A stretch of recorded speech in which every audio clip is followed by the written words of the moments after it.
Hay una antigua fábula hindú que cuenta que tres amigos ciegos le pidieron a otro amigo que sí podía ver, que les llevara a conocer un elefante. Ellos eran ciegos de nacimiento, no habían visto jamás un elefante, claro está, pero pues con la intención de conocer a un animal así. Este amigo vidente los llevó a los tres ciegos para conocer al elefante. Y cuenta la fábula que uno de ellos tocó la trompa del elefante. De esa manera pretendían conocerlo, ¿no? Tocándolo. Uno de ellos tocó la trompa del elefante y otro tocó el lomo del elefante y un tercero tocó una pata del elefante. Y luego platicaban entre ellos acerca de su experiencia. Y uno de los ciegos dijo, pues es que el elefante es como una gran serpiente. Y el otro ciego dijo, no es así, el elefante es como una montaña. Y uno tercero dijo, el elefante es más bien como el tronco de un árbol. Naturalmente los tres tenían razón, pero en parte. Y me sirve mucho esa fábula porque nuestro conocimiento de Dios, siendo parcial, a veces es como esto, ¿ok? Y entonces a lo largo de la historia de la iglesia surgen doctrinas y surgen distintas formas de entender a Dios y sus características y sus dones, etcétera.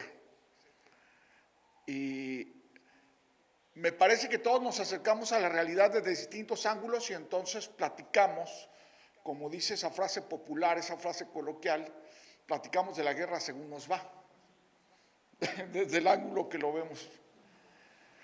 Dios es un crisol multiforme. Y como dice Pablo en la carta a los Corintios, no le conocemos del todo, pero le vamos a conocer un día, tal como Él nos conoce. Pero todavía no llega ese día, así que conocemos en parte. Y estas últimas semanas había estado yo escuchando una y otra vez, así muy recurrente, el tema del mal.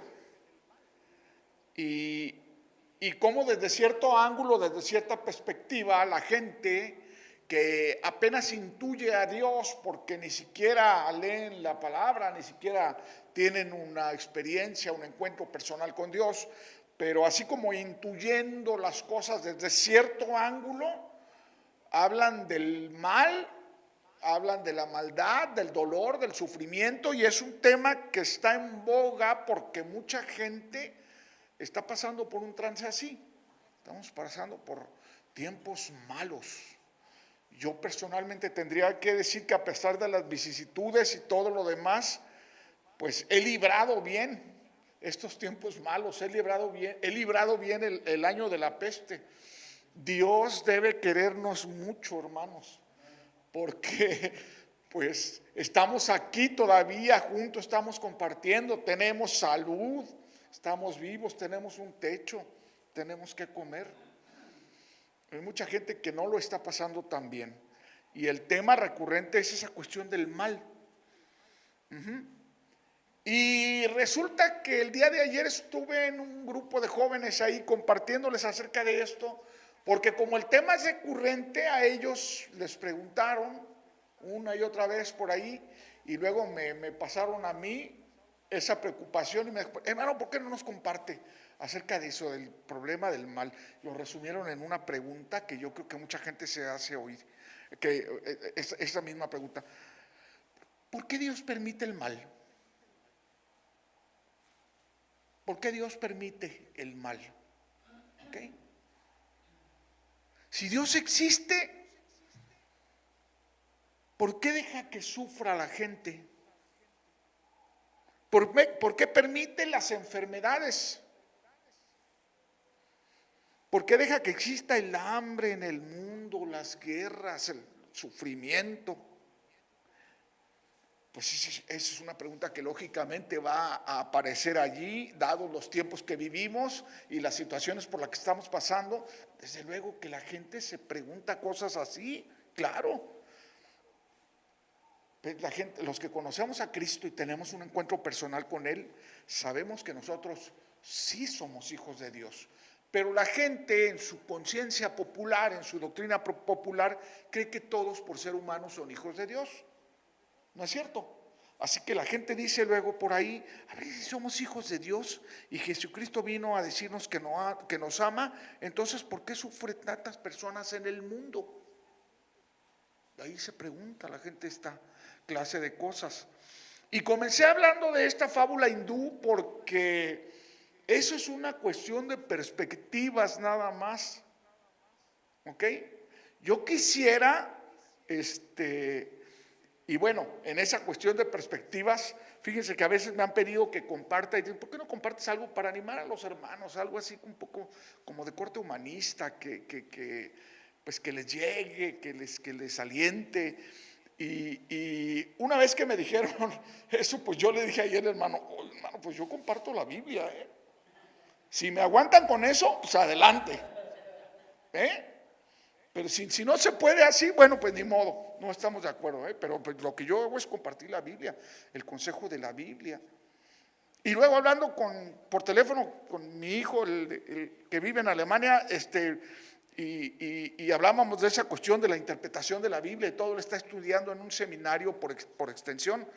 Y hablando de eso, yo le decía, pues a mí mi preocupación cuando interpreto la Biblia es llegar a entender la voz de Dios, encontrar y entender la voz de Dios. Y mi preocupación cuando les comparto es esa también, hermanos. Cualquiera pensaría que se trata de vernos bien acá o quedar bien o que la gente escuche cosas que le agradan mucho. No, en absoluto, hermanos. Mi preocupación es que ustedes escuchen el consejo y la voz de Dios. Esa es mi preocupación. Y hablando acerca del mal, me gustaría ponerles en esa perspectiva, hermanos. Me gustaría que pudiéramos corregir, me imagino yo que es como un zapato ortopédico, que de repente cala y entra a la fuerza, pero me gustaría que pudiéramos corregir un poco nuestra imagen de Dios, nuestro concepto de Dios, para que esa corrección, el zapato ortopédico, nos lleve al encuentro con Dios, con el consejo de Dios, con la palabra de Dios. ¿Están de acuerdo conmigo, hermanos? Entonces hablemos del mal. Vamos a hablar del mal en la perspectiva de la Biblia, en la perspectiva de la palabra de Dios. En esa perspectiva, hermanos, la primera cosa que salta a la vista, a pesar de lo que la gente opine, piense, diga, etcétera, etcétera, porque resulta que llegamos también a ese punto en el que todo el mundo se siente experto para hablar de Dios. No quieren leer la Biblia, no quieren seguir el consejo de Dios, no se portan de acuerdo a los valores del reino de Dios, pero al hablar de esas cosas todos son expertos. ¿No es cierto? Todos resultan expertos. Eso es algo que me llama mucho la atención, es bastante curioso. Pero pongámonos en la perspectiva bíblica. Hablando del mal en la perspectiva bíblica, la primera cosa que salta a la luz es que a pesar de lo que la gente opine o diga, el mal existe, hermanos. Ahí está. Es una realidad y lo vemos constantemente en las noticias, en la historia de la humanidad o incluso en nuestra propia vida. ¿Ok? ¿Quién no ha sentido de repente como que le echan el mal de ojo o esa clase de cosas que dice la gente? No, estoy salado y quién sabe cuántas cosas más dice la gente. Pues no es tanto como así, no es una cuestión de mitologías ni de leyendas, pero el mal existe, hermanos. A veces de veras me parece gracioso que la gente piense acerca del diablo como ese personaje folclórico que aparece con un traje rojo, con cuernitos y una cola y su tridente. ¿No es cierto? Y salen las pastorelas y todo, ¿verdad? Uy, no hables del diablo, eso es una cosa muy fea, ¿no? Y se imaginan que está debajo de la cama jalándonos los pies y en las películas del exorcista. Se imaginan que ahí parece. No, no se imaginan, pero para nada, que el verdadero demonio es ese que está tocando a nuestra puerta y que nos pone en tentación y que nos cuenta mentiras y que quiere ocupar el lugar de Dios. Ese es el diablo, ese es el mal en la perspectiva bíblica. Ahorita van a ver ustedes para dónde voy, a dónde quiero llevarles. Como decía, quedémonos con esa imagen, hermanos, del zapato ortopédico. Vamos a ponernos en la perspectiva bíblica, hablando acerca del mal. El mal existe, es una realidad. Muchas personas no creen ni en el mal ni en el diablo. Los judíos, por ejemplo, dentro de su doctrina muy parcial, con solo el Antiguo Testamento para hablar de Dios, etcétera, los judíos ortodoxos piensan que no existe el diablo, que es el conjunto de todas las cosas perversas y feas que hacemos nosotros, pero no creen en el diablo. Muchas personas que creen tener un pensamiento racional, lógico, científico, también dicen, no, que no puede existir eso, es un mito, es algo creado por la fantasía, etcétera, y esa clase de cosas, ¿no? Y ¿saben qué, hermanos? El diablo está muy contento con eso. Que está bien que no crean en mí. Sigan, sigan. Eso está muy bien, ¿verdad? Una de las ideas de este filósofo muy famoso que ha influido tanto en el pensamiento moderno, Jean-Jacques Rousseau, este filósofo de la Ilustración, era que todos nacemos esencialmente buenos, pero la sociedad nos corrompe. En otras palabras, no existe el mal, ¿ok? Todos somos buenos, ¿ok? Y ese pensamiento de Jean-Jacques Rousseau, pues en mi rancho equivale a la frase esa de que la mula no era arisca, pues así la hicieron, ¿verdad? Pues esa es la cuestión, ¿no? ¿Qué nos dice la Biblia? Nos dice exactamente lo contrario. No hay justo ni aún uno, porque todos han pecado. Eso dice en la palabra de Dios, en la perspectiva de Dios. Todos necesitan redención, todos necesitan perdón, todos necesitan salvación, porque todos pecaron. Yo también, sí, tú también. Todos, no hay justos, ni aún uno, dice la palabra de Dios. Es en contraposición con lo que decía Jean-Jacques Rousseau. A mí se me hace que esa afirmación de él era una verdad a medias, porque es cierto que hay contextos, situaciones que no nos favorecen para hacer lo bueno, claro está, pero en algún momento de nuestra vida, hermanos, todos nos enfrentamos al árbol del bien y del mal, y todos tuvimos la libre decisión de optar por el bien o por el mal. No le echemos la culpa a Adán, hermanos. Todos en algún momento nos enfrentamos a la decisión de honrar a Dios o no hacerlo, de perdonar u odiar, ¿ok? De hacer lo correcto o no hacer lo correcto. Todos. ¿Por qué? Porque el mal y el pecado, hermanos, no son una doctrina, como mucha gente piensa, aunque es cierto que hacemos doctrinas acerca del asunto, pero el mal y el pecado no son una doctrina, son una realidad en la vida de la gente, son una realidad. Yo siempre pongo un ejemplo bien sencillo cuando hablamos de esa cuestión del pecado. Yo les digo, a ver, me voy a ir 2 meses de vacaciones y le digo a mi mejor amigo, quédese aquí solo con mi esposa en la casa y cuídenmela, por favor, es mi mejor amigo. Yo sé que la va a respetar y que todo va a ir muy bien. Aquí nos vemos en 2 meses, lo dejo solo en la casa con mi mujer. ¿Por qué no? Pues si el mal no existe. ¿Qué les parece, hermanos? Pero el mal y el pecado son una realidad en la vida de las personas. A nadie le andamos diciendo, oiga usted, sí, el de la camisa amarilla, venga, cuídeme estos 100,000 pesos, ahorita vengo, nomás voy al Oxxo, cuídemelos aquí, no se vaya a ir, por favor. A nadie le andamos diciendo eso. Nadie deja por la noche las puertas de su casa abiertas, ¿no? Si dice que no existe el pecado, pues deje la casa de su puerta, la puerta de su casa abierta, perdón, ¿verdad? Al cabo no pasa nada malo. Al contrario, ¿verdad, hermanos? El mal y el pecado son una realidad tan tremenda que cada día le echamos más llaves, más chapas y hacemos más grande la barda y ponemos una reja más y una protección más. Porque pésele a quien le pese y a pesar de que querramos estar contra esas ideas fanáticas de la Biblia, el mal es una realidad. Ahí está. Pero muchas personas, de ahí que muchos pues no crean en el mal, con esa idea de Rousseau de que todos nacemos supuestamente buenos. Y aferrándonos a esta idea, pues es más fácil librarnos de la responsabilidad que nos toca. Ay, pues yo no hice algo malo, es que pues la sociedad me llevó a eso, ¿verdad? La sociedad me hizo portarme de esa manera. Pues yo no fui el que hizo el mal, ¿verdad? Señor, la mujer que me diste, ¿verdad? Y luego la mujer, Señor, pues la serpiente me engañó. Y con esa idea nos deshacemos muy fácil de la responsabilidad, ¿ok? No es solo la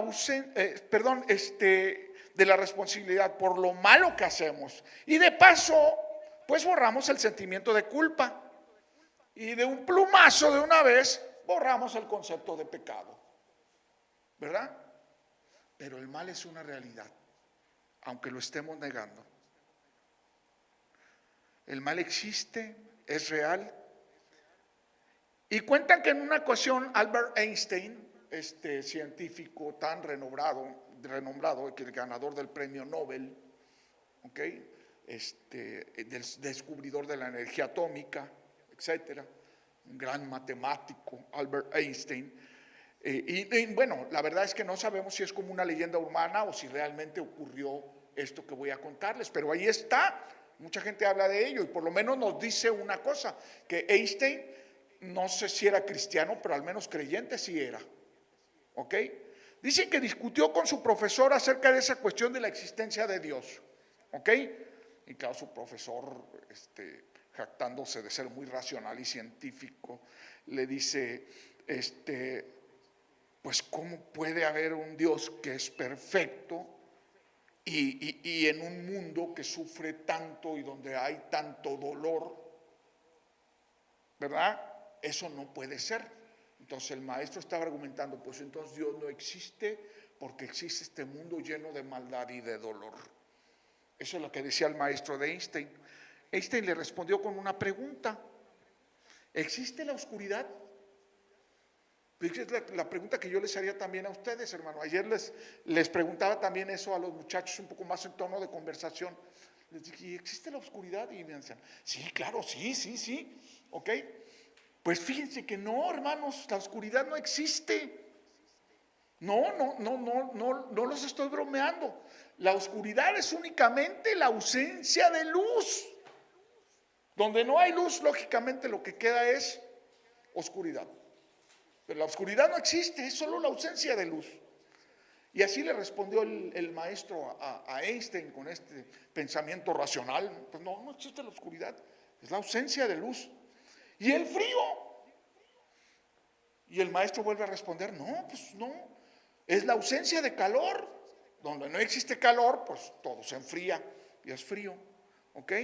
Y entonces le dice Einstein, y el mal entonces es la ausencia de Dios.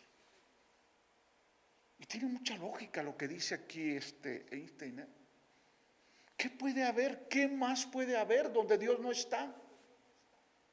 ¿Qué puede existir allí, hermanos, donde Dios no está? ¿De qué llenamos el espacio cuando Dios no está? Pues de mal, es el mal. ¿Ok? Ese razonamiento prueba a las claras que Dios realmente existe. ¿Por qué? Porque tenemos conciencia, sabemos distinguir entre el bien y el mal, sabemos lo que está bien y lo que está mal. Eso prueba que Dios existe. ¿Ok? El erudito escritor y maestro en la Universidad de Oxford en Inglaterra y cristiano C.S. Lewis, del que recomiendo ampliamente sus libros y sus artículos, un excelente escritor cristiano y un gran erudito, comenzó a ver que si no existe un Dios, entonces no existe tampoco la maldad. O sea, el razonamiento de C.S. Lewis era, pues sin Dios ni diablo, pues cada quien haga lo que quiera. No hay un parámetro, no hay algo para distinguir entre una cosa y otra. Pero se lo voy a explicar de una manera más sencilla, hermanos, así, muy simple. Lupita ya me ha dicho varias veces que estoy muy panzón. Bueno, está bien. También Abner, ya levantó la mano allá. ¿Ok? Entonces ya estoy saliendo a caminar. Estoy saliendo ahí. Empezar por caminar y a ver si luego a otros. Dice que tengo que hacer unas abominables también. Perdón, abdominales. ¿Verdad? En fin. Ok, esa es la realidad. Bueno. ¿Y cómo saben que estoy panzón? Me he puesto a pensar, ¿por qué me ponen el calificativo y cómo saben que estoy? Pues porque tienen la foto para comparar de cuando tenía 25 años y era yo joven y bello. ¿No te pasa lo mismo, Moy? Perdón, si voy a ir al pozo me llevo a alguien más, ¿verdad? Ok. Pero allí tiene la foto para comparar. Y así se da cuenta de que sí estoy panzón, pues porque acá está la foto de cuando estaba yo muy esbelto, ¿no es cierto? ¿Y cómo comparamos que existe el mal?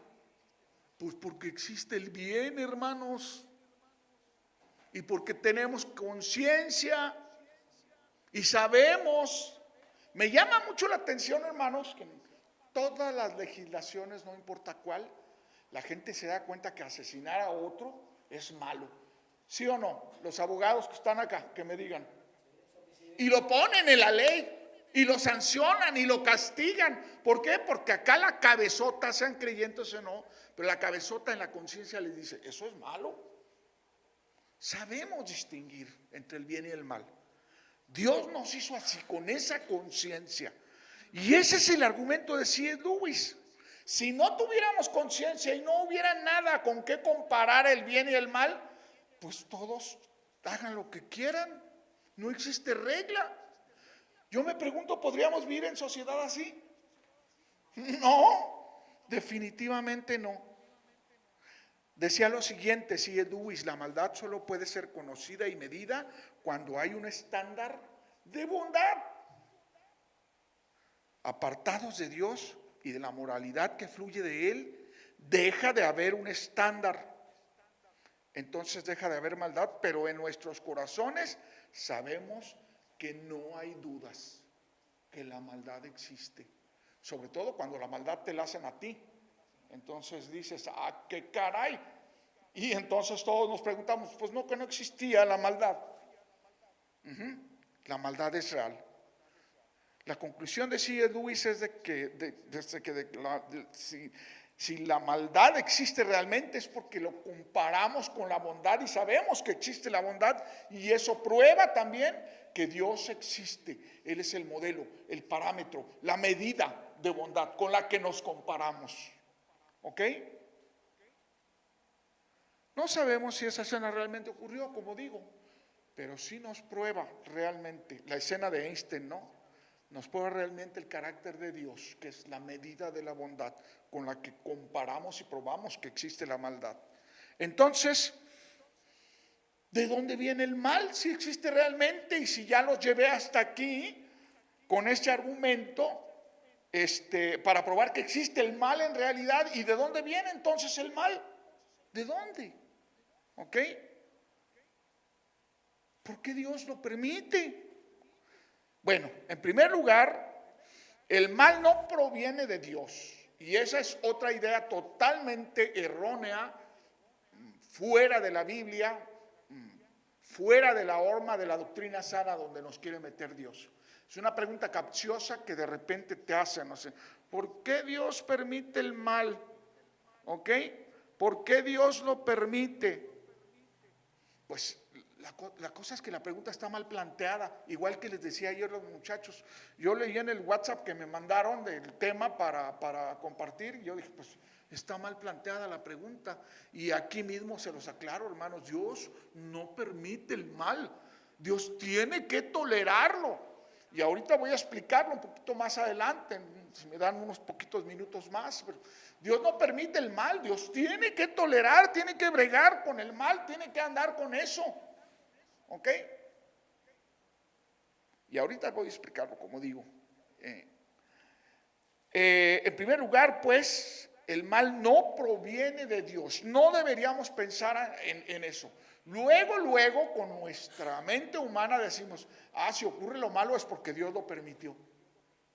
Se me murió un hijo, me robaron la quincena, ya no tengo para el chivo, me salieron mal las cosas, dije una mentira y ya me metí en un lío bien feo. ¡Ay, Dios mío! ¿Por qué permites esto? ¿Por qué le echamos la culpa a Dios? Hay una antigua leyenda medieval bastante curiosa. A mí me encantan las historias, déjenme contarles. Una antigua leyenda medieval dice que un hombre iba entrando a una ciudad amurallada, fortificada, y caminando por ahí, que se topa a la entrada de la ciudad. Pues allí estaba el diablo, como el de las pastorelas, imagínenselo, ¿no? Con sus cuernitos y el tridente y toda esa cosa. Estaba todo agachado, con los cuernitos agachados, ahí llorando el diablo. Y este hombre le pregunta, ¿y por qué está llorando? No, dice, es que esta gente aquí dentro se portan horrible, se portan muy mal.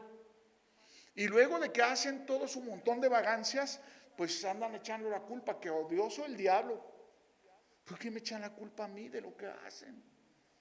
Claro, es solo una leyenda, ¿no? Es una leyenda nada más. Pero es el caso que la gente siempre busca, es lo que yo digo, el síndrome del Edén. Pero la gente siempre busca cuando le pasan cosas malas, echarle la culpa a alguien.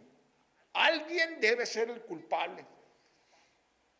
Ahí en mi familia pasa cada rato, ¿no? Que nos desviamos y ¿quién hizo tal cosa? Y ya no queremos saber lo que pasó, sino quién es el culpable para justiciarlo, ¿no? Y entonces estoy repitiendo yo cada rato una y otra vez, ya olvídense quién es el culpable, hay que arreglarlo y punto, tenemos que arreglar esto. ¿Quién causó esta mala situación en la familia? Ahora ya estamos todos peleados. ¿Quién fue para pasarlo por el cuchillo? Ya olvídense de eso. De lo que se trata es de solucionar el problema, ¿no? Pero la cuestión con el mal es que siempre estamos buscando a quién echarle la culpa. ¿Ok? Y entonces es que nos preguntamos, ¿de dónde viene el mal? ¿Por qué Dios lo permite? Como si Dios fuera el culpable del asunto. No es cierto. No es así. ¿Ok? No, el mal no proviene de Dios. ¿Y entonces de dónde? Pues de la naturaleza caída de las criaturas. No lo duden, hermanos, en la perspectiva bíblica, de acuerdo a la doctrina sana de la Biblia, el mal proviene de la naturaleza caída, de las cosas creadas, las cosas que Dios creó. ¿Ok? Y ya conocemos la historia, no creo que necesito repetirla toda, ¿no? Conocemos bien la historia del Edén y la tentación y todo esto, conocemos bien esa historia. Y es de allí, hermanos, sino de Dios, de donde proviene el mal. ¿Ok? En segundo lugar, la pregunta sobre que Dios permite el mal, pues ya lo he dicho, pues tiene un mal fundamento, un mal planteamiento. Dios no permite el mal, hermanos, que tiene que tolerarlo. En este contexto de la pandemia, cuando la gente grita en la calle y le pasan toda clase de situaciones terribles, alguien perdió su trabajo, hay un muerto en la familia, ya me pegó a mí la enfermedad, me siento muy angustiado, etcétera, etcétera, etcétera, etcétera. Y en ese contexto de cosas, Dios mío, ¿por qué permites todo esto? Pero la enfermedad, el pecado, la maldad, la violencia, el odio, todas esas cosas vinieron a dar al traste en el mundo con la caída del hombre. Son producto de la rebelión del hombre. Es más, Dios ni siquiera nos había hecho para morir. Yo me planteo esta situación y no creo estar equivocados, hermanos, que ahí en el huerto del Edén, Adán y Eva vivieron por mucho tiempo sin tocar el árbol del bien y del mal. Sin plantearse esa idea de qué pasará si comemos del árbol. ¿Cuánto tiempo? No lo sé, años, siglos vivieron ahí. No estaban hechos para morir. No era la naturaleza con la que Dios creó al hombre para que se muriera. ¿Y entonces qué pasó? Pues la rebelión, la caída. Y entonces el hombre tuvo que morir. Adán murió físicamente, moralmente, espiritualmente. ¿Verdad? Eso es lo que pasa, hermanos. No podemos culpar a Dios por las tragedias de nuestro mundo. Debemos más bien culparnos a nosotros mismos o a quienes han ignorado quién es Él y lo que es Él. Dios nos creó, con un propósito. Y lo dice Efesios capítulo 2, versículo 10. Dios nos creó con un propósito, pero fuimos nosotros los que abandonamos ese propósito. Creyéndonos más sabios que Dios, le abandonamos y seguimos por nuestro propio camino. Y eso, claro, hermanos, trajo mucho mal, mucho mal. Él nos creó para conocerlo, para disfrutar de su presencia, para vivir y darle gloria y honor a Él. Y en ese propósito estaba nuestro completamiento, nuestra plenitud, nuestra realización. ¿Y qué pasó entonces? ¿Qué se descompuso allí? Pues cuando nosotros decidimos no seguir a Dios, pensamos que podíamos hacerlo por nosotros mismos, que podíamos lograrlo sin ver a Dios, le dimos la espalda, seguimos por nuestro camino y el resultado es esto que ven ustedes, hermanos. Esto es el resultado de la necedad del hombre, de la negativa del hombre de seguir a Dios. Esto que vemos y de lo que no podemos culpar a Dios, de lo que somos culpables nosotros. Ese es el mal, definitivamente. Si morimos alrededor de nuestra sociedad, es fácil ver que la humanidad pues no le está dando gloria a Dios. Hay una especie de ruptura en el mundo. Lo vemos en cada acto de maldad, en el terrorismo, en la guerra, en la violencia, en el abuso sexual, en el engaño, en la traición, en el narcotráfico. Allí, hermanos, es donde está verdaderamente el diablo. Ahí es donde está el mal. No escondido abajo de la cama. No en las películas del exorcista. Yo creo que el diablo ve las películas del exorcista y se burla. Es lo más probable, hermanos.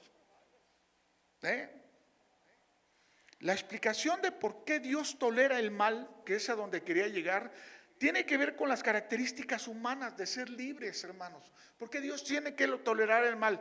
Chequen esto, chequen bien esta idea.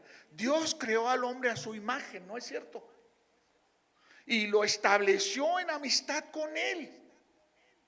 No le dijo tú allá y yo acá. No, el hombre vivía cara a cara con Dios. Y de hecho cuando Adán pecó, Dios viene y le dice, ¿por qué te estás escondiendo? Pues algo traía ya, ¿no? Adán estaba escondiéndose y entonces le dice el Señor, pues ¿por qué te escondes? Es que andaba buscando unas ramitas para taparme. ¿Y quién te dijo que estabas desnudo? ¿Se dan cuenta, hermanos? Pero Dios nos creó en amistad con Él. Y nos creó a imagen suya. Ahí está en Génesis 1:27. Criaturas espirituales. Y el hombre no pudo vivir esta amistad más que en la forma de libertad y de sumisión a Dios. ¿Por qué digo esto? Porque no somos marionetas, no somos programas de computadora, hermanos. No somos eso. Para que Dios probara que realmente, y no probarse a sí mismo, sino a nosotros, a ti y a mí, que realmente le amábamos, la única forma en que germina y crece el verdadero amor, hermanos, es en libertad. Les voy a confesar algo, ahorita en ese contexto de mi aniversario de bodas y todo. A mí nadie, hermanos, me obligó a casarme con Lupita. No me pusieron una pistola, ni un cuchillo, ni nada. Yo decidí casarme con ella. En ese contexto de la verdadera libertad es donde nace el verdadero amor. Y Jesús lo dice en el Evangelio: y conocerán la verdad y la verdad les hará libres. Y eso es cierto, hermanos. Déjenme confesarles otra cosa. A mí nadie me hizo un coco wash, hermanos, como dicen. Nadie me lavó el cerebro. Nadie me convenció con palabras. Yo personalmente, haciendo uso de mi libertad, decidí amar y servir al Señor. Yo lo hice por mi propia voluntad. Y es en el contexto de esa libertad donde nace el verdadero amor. Así que dejemos de quejarnos con esa queja que suena hasta tonta de que ¿por qué Dios pusiste el árbol del bien y del mal? Si ya sabíamos que íbamos a pecar, como dice la Tucita en las películas de Pedro Infante, ¿no? Si ya saben cómo soy, ¿para qué me dejaron allí? Hermanos, solamente en el contexto de la libertad podemos probar que realmente amamos. Y por eso existe el bien y el mal. Por eso Dios tiene que tolerarlo. Dios tiene que permitir que exista allí el mal y que exista el bien y nosotros en medio. Y entonces Dios tiene que probarnos a nosotros diciendo: ¿quieres seguirme por amor?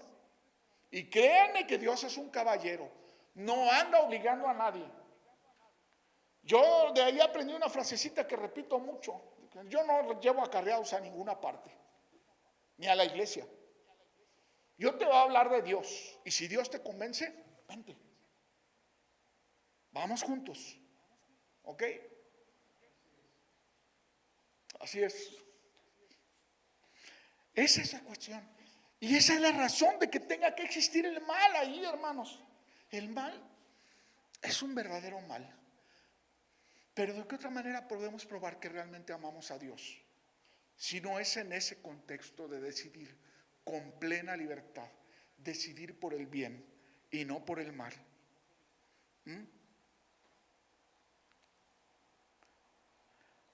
¿Y qué pasa con el sufrimiento? Ya estoy terminando, hermanos, no se me duerman, ya estoy terminando aquí. ¿Y qué pasa con el sufrimiento? El sufrimiento que experimentamos como resultado del mal. Porque a lo mejor van a decir: oiga, hermano, pues está muy bien todo eso que usted nos dice, pero mientras eso, el que sufre soy yo. Y si tienen razón, hermanos, claro que sí. Mientras pasa tal o cual cosa, pues el que está sufriendo soy yo acá, ¿no? ¿Qué pasa con eso? Todos sufrimos, hermanos, todos sufrimos reveses en la vida. Nadie está exento de eso, ¿verdad? Un día mi esposa se fue y tuve que ir por ella. Y a pesar de que ahora lo contamos como una historia de victoria, la verdad es que lo que yo creo es que aquello me hizo sufrir definitivamente, ¿verdad? Y yo no me siento héroe, ni mucho menos. Yo creo que a pesar de mi propio sufrimiento y de mi maldad y mi rencor y todo, pues yo decidí hacer lo que era debido, de acuerdo al propósito de Dios. Y es por esa razón y no porque soy un héroe que vivo con ella todavía. Y también porque es muy bonita, ¿verdad? Aparte de... Pero bueno. Pero Dios no nos ha permitido que vamos a vivir en un jardín de rosas, hermanos. Dios nunca dijo eso. Y yo he dicho varias veces, y es cierto, que el que dijo tal cosa inventó una idea que no está en la Biblia y no sé de dónde la sacó. Pero Dios nunca dijo que íbamos a vivir en un jardín de rosas. Es más, recuerdo ahora ese versículo en el que en el Evangelio Jesús dice: en el mundo tendréis aflicción. Si Jesús se lo dice a sus discípulos, ¿y qué? Bueno, termino la frase de Jesús porque hay buenas noticias, hermanos. No todo es mal, hay buenas noticias. Dice Jesús, pero confíen porque yo he vencido al mundo. Y aquí es donde todos decimos amén, ¿verdad? Gracias a Dios. Yo me veo en esta situación de la pandemia como caminando en un túnel oscuro. Apenas. Y diciendo, ¿cuándo va a terminar? Pero estas palabras de Jesús son esperanzadoras. Nos llenan el corazón, nos inflaman el corazón, porque podemos ver esa luz al final del túnel. Sí, en el mundo tenemos aflicción y pasamos por este túnel oscuro. Pero confiemos, hermanos, el Señor ha vencido al mundo. Y ahí está la luz al final del túnel. ¿Ok? Pero sí tenemos entonces sufrimientos, aflicciones, dolores. Y Dios ha permitido que esto sucediera. La cuestión es que como criaturas libres somos nosotros los que decidimos qué hacer con lo que nos ocurre. Hermanos, si me grita alguien en la calle, yo soy el que decido liarme a golpes con ese o decirle perdone usted con permiso. Pues yo decido qué hacer con lo que me pasa. Pues las cosas suceden y están allí y no hay más remedio que aceptarlo así. Hay gozo y hay sufrimiento y conocemos el gozo porque lo medimos y lo comparamos con el sufrimiento. Hay bien y hay mal y sabemos que existen ambas cosas porque comparamos lo uno con lo otro. Hay Dios y hay diablo. Así es, hermanos. Y bueno, nosotros decidimos qué hacer, hermanos. Nosotros lo decidimos. Hay veces que la situación nos lleva, si ya está muy acalorada la situación, no, es que me dijo tal, me dijo pollo feo y yo desde chiquito no aguanto que me digan pollo feo y ahorita va a ver, a mí nadie me anda diciendo pollo feo. A algunos les dio risa, no sé si les decían pollo feo, no sé. Y la situación nos lleva. Pero existe el bien también, hermanos, y nosotros decidimos qué hacer. O hacer el bien o hacer el mal. ¿Ok? Me gusta mucho esa imagen del folclore porque es muy real y desde luego que representa lo que la Biblia dice al respecto del caso, ¿no? Esa imagen del folclore en donde aparece un diablito y un angelito, ¿verdad? Y entonces ya uno hace lo suyo y el otro también hace lo suyo y entonces ya nosotros decidimos qué hay que hacer. Esa es una realidad. ¿Ok? Entonces ante el sufrimiento pasa exactamente lo mismo. En otras palabras, en el mundo tendremos bien y mal, pero el ánimo o la respuesta que tenemos frente a ello la ponemos nosotros. O nos envilecemos y renegamos o maduramos con cada experiencia y aquilatamos lo que realmente es importante. Por eso no está fuera de contexto que digamos, ¿qué nos ha enseñado la pandemia? A mí, por ejemplo, hermanos, les voy a confesar que me ha enseñado a aprovechar bien los recursos que tenemos, a ser buen mayordomo de lo que Dios nos permite tener. El dinero, el agua, la comida, el techo, atesorar y aquilatar y aprovechar bien los recursos que tenemos. Esa pandemia me ha enseñado eso. Me ha enseñado a que ahí en medio del encierro puedo tener más comunión con Dios y aprovechar el tiempo y aprovecharlo de buena manera. Me ha enseñado que puedo confiar en Dios en medio de la angustia. Pero como digo, ante esa circunstancia del sufrimiento, todos decidimos o nos envilecemos o maduramos y crecemos espiritualmente y decimos, gloria a Dios, porque al pesar del sufrimiento, al final del túnel, está la imagen de Dios.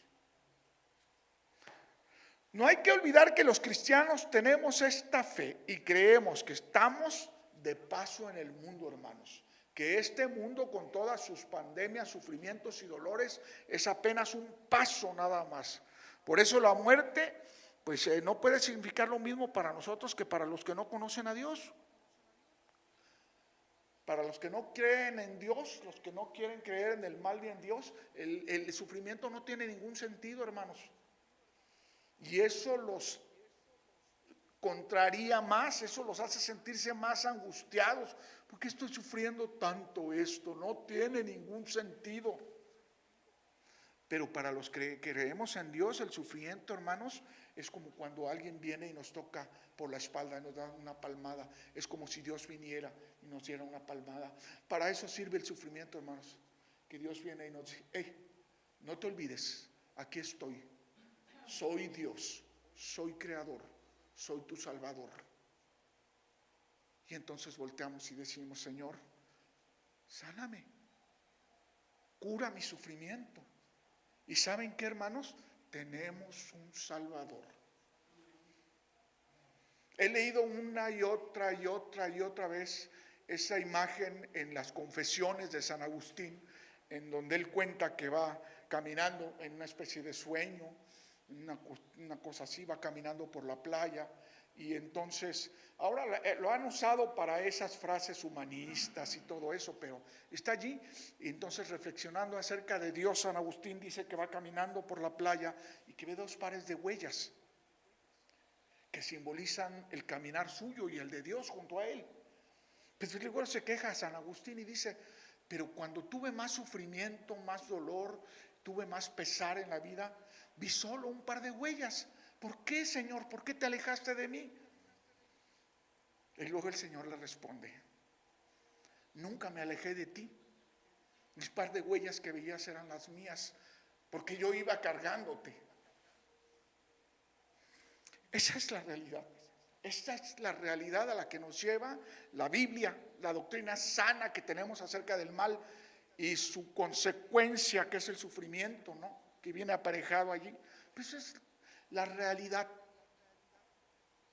El sufrimiento ocurre y es cierto, nadie nos dijo que no iba a suceder, pero tenemos un consolador. Y el sufrimiento tiene para nosotros entonces un propósito: llevarnos a Dios, al encuentro con Dios. Amén. Y está. El problema real somos tú y yo, hermano. El problema real del mal. El problema con la maldad y el sufrimiento somos nosotros. En nuestro libre albedrío hemos escogido desobedecer a Dios. Comenzamos con creernos el ser supremo nosotros y no Dios. Juzgamos a Dios de acuerdo a cómo manejamos nuestras cosas, nuestro propio mundo. Hasta creemos inventarnos un Dios a nuestra propia manera. Caemos en la mentira de creer que somos los más importantes y como resultado queremos a un Dios que es omnipotente, todopoderoso, pero no soberano. Esta es la última idea que quiero compartirles. ¿Ok? Quienes creemos en un Dios que es realmente soberano, aceptamos que venga de Él el bien y el mal, el gozo y el sufrimiento, los tiempos buenos y los tiempos difíciles, porque a final de cuentas Él es Dios. Y cuando le decimos Señor, lo que estamos aceptando es eso: venga, Señor, venga lo que sea, con tal que sea de tu parte. Vamos a amar a Dios en el tiempo bueno, cuando todo marcha bien, y vamos a odiarlo y culparlo cuando las cosas van mal. Dice el profeta Habacuc: aunque no dé uvas la vid, aunque el redil esté vacío y no haya ovejas, con todo yo te serviré, le dice Habacuc al Señor. Y ese es el aprendizaje que podemos tener acerca del mal, hermanos. ¿Ok? Que venga la misericordia del Señor. Ocurren cosas malas y no lo queremos, y no lo buscamos, y es cierto, y nos guardamos de esas cosas malas, y es correcto. Pero cuando ocurren, hermanos, y nos afectan, venga, aceptémoslos de buen agrado. Él es el Señor, Él es el soberano, y no va a permitir que exista ningún mal que no sea sanado y curado por Él. Al final de todas estas cosas, hermanos, está el Señor. Al final de todos los sufrimientos vamos a encontrarnos con nuestro Padre. Que el Señor les bendiga.